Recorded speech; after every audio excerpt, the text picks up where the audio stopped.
Alright guys, Eric with Eric Review Stuff. Today we're going to do some We the People reviewing.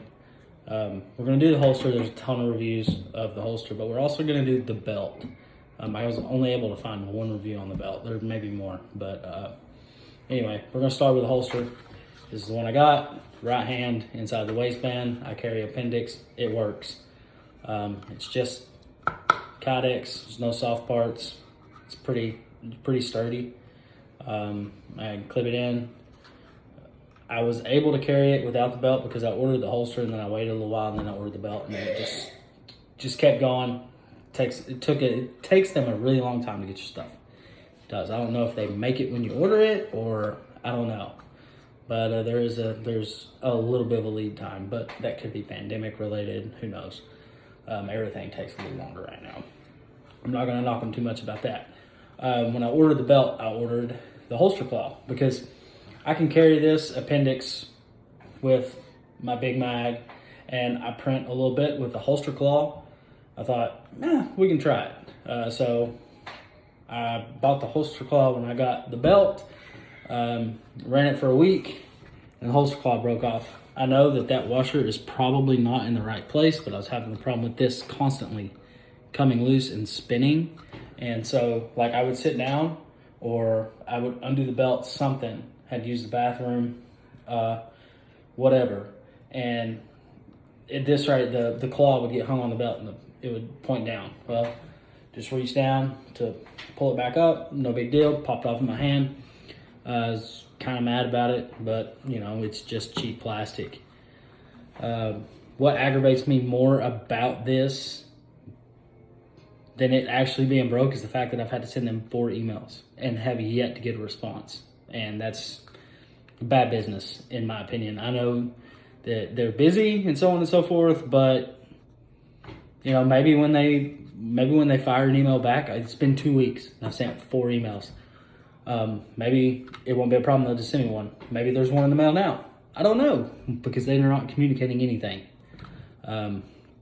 Anytime I get a little email from them, hey, review our stuff, I just email back, say, I'm still missing this. And I get a receipt that says, hey, we've got your email. Somebody get with you in 24, 48 hours. I have went on their website, emailed support. I've done it. Everything but just physically call them, and I don't have time for that. If we can't communicate with email, then we can't communicate. That's my major knock on them. That and their lead time is pretty far out there, but like I said, that could be pandemic related. But all in all, pretty decent little holster for 40 bucks. There's definitely better holsters out there, but you know, if you're running on a budget, decent buy overall. Holds the gun pretty tight. There's not a huge pop, a huge click putting it in there, but there is a click. You could definitely buy better, but for 40 bucks, it works. Now, onto the belt. When I ordered the belt, I did not order a mag carrier. And that is because it says it comes with this little bad thing. It's just an elastic band that wraps around the belt that you can put a multi-tool or a magazine in. So I put a fully loaded magazine, which is right at 20 rounds, in it, and I put it on the belt. If you were to take off running, you're losing the mag. If you hit the mag, you lose it. But for the past 3 weeks, it hasn't really loosened up any. So that's a good thing. It still holds it snug. You got to be aware of it. Your shirt gets hung on it depending on where you carry it. I like to keep everything in front because I'm appendix carry. So right here on this hip, about the 2 o'clock position, is where my magazine is. Just pull my shirt over it. It's fine, but you do have to be aware of that. I'll probably find a better place to put it. It works. I put my multi-tool in here a couple times. It has the clip on it, but that son of a gun fell out. So it stays in my pocket now. We're not losing a $90 Leatherman to a cheap piece of rubber or rubber band elastic material stuff. Onto the belt. The belt is just a standard belt. And you can see that it's got the Cobra buckle, which is cool, but I don't have it attached to the belt. The belt is the correct width to go through the loops on your pants. I can't to the side, so when I'm wearing my belt, it's clipped on here, and like this is where my gun is, this is where my zipper, my buttons are, this is it, and the clip's over to the side just because it gets a little crowded and I don't want to deal with this right there and where I like to wear my gun. I got the large. I wear a size 36 and going down. So it's an excuse to try out another belt. But when I get that one, we will do it to it. We'll do the review on that. Right now we're talking about We the People belt. For the price, this belt I think was $89. It's 90 bucks. I realize that's cheap for some belts. The next belt I'm gonna get is about 65, and it's got a ratchet here instead of this Cobra buckle. I like the Cobra buckle, I like the belt. The belt's good and thick, nice and stiff. You can still, I mean, after a month, I wear this thing everywhere. If I leave the house, I have my belt and my gun. That's it. The appendix carry, when I was just using a regular leather belt, was very uncomfortable. With this thing, I can do it. I've got a little bit of a gut, and it doesn't bother me at all whatsoever. I can loosen it, and the reason that I'm gonna try the next belt is because it has the ratchet style, to where you can just loosen it, pull it tight. This has actually got the Velcro here, and that's how you tighten it, and loosen it. So when you go to sit down, if you need to be a little looser, you have to be, real loud to do that, and people will look at you when you do that. I don't like that. Overall, it does pretty good, but to put it in my pants, like I said, it is belt loop width. Cobra buckle does not go through the belt loops very well at all. To try to stick it this way, it's not happening unless you just have bigger belt loops. Oh no, I have a uniform for work, so all pants I wear 5 days a week, they're just the Cintas cargo pants. This buckle will not fit through those pants unless you want to stand there and fight it for 20 minutes.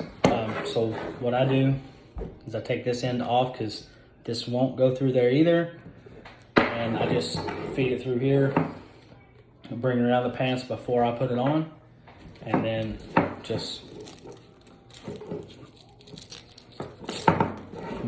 bada boom, bada bing, clip up, put my gun on.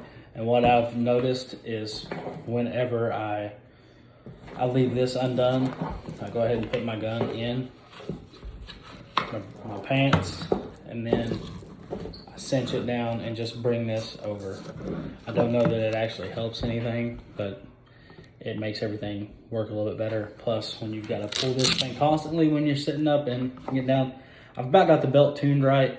It was a little uncomfortable first couple of days, but like I said, it's a stiff belt. It's kind of got to break in and get used to it, your body, and take its shape, take your shape. But I did just run that over top of that so I can, go and pee. An appendix carry can be very annoying. You got to figure out, hey, I can slide this gun over my hip, and my belt buckle's canted, so I've kind of got to do some work down here. So you need to loosen that up, and then I either rip the Velcro off and back it way out, or I'll just unclip the Cobra. The Cobra buckle, man, is nice. I like it. Well, I didn't like that. I've never done that before. Just wasn't closing it good, but it holds.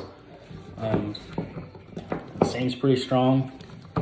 You can say I'm not very gentle, and I'm gonna tell you right now, with my job, I am up and down on the floor, having to crawl in tight spaces and all that. It's not a problem.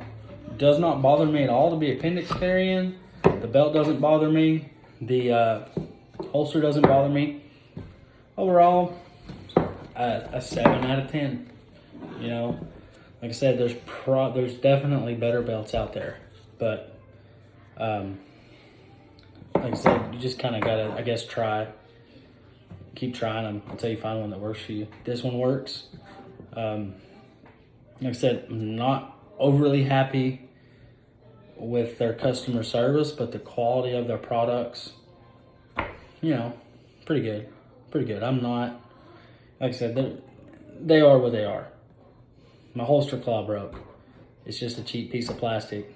Probably could be made better. Somebody probably makes a better one.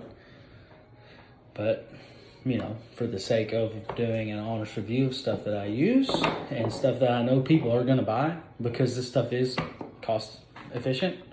This is a cost efficient holster, but you can pick them up at a local gun show if you're allowed to have those. They're not We The People brand, but they are, like I said, just a Kydex holster. Overall, the belt, pretty good. I'm going to have to downsize, hopefully, here soon. But by then, I'm going to be doing the next belt. I'm kind of excited to try that, but for work and everything that I do, to hold my pants up and just stay armed. Because this thing, when I'm fully loaded, because I carry the big mag in here, the small mag in my gun, appendix, I get no sag. This belt doesn't even notice it's there. And, you got guys will say, oh, I don't appendix carry because it's not comfortable. It's the belt. The holster's got something to do with it, but 90% of it is the belt. You need to have a stiff gun belt, an actual gun belt meant for concealed carry. Because that's going to help you more than anything, I think. So, anyway, that's it. I've got some videos coming up. I've got a Vortex Scout Scope that I put on a 4570 lever action, and that video is going to be coming. I haven't gotten to shoot it yet because ammo prices are ridiculous, and I finally acquired enough 4570 to do it. Got it laser sighted, just waiting. Also got a Vortex Spitfire for my home defense gun. Gonna do a review on that. There's 100 reviews on them, I know, but we're gonna do it. I also got a new Streamlight for my home defense gun that we're gonna do a review on. And let me tell you, I'm really, really happy with that flashlight. So anyway, that's it. We'll catch you next time.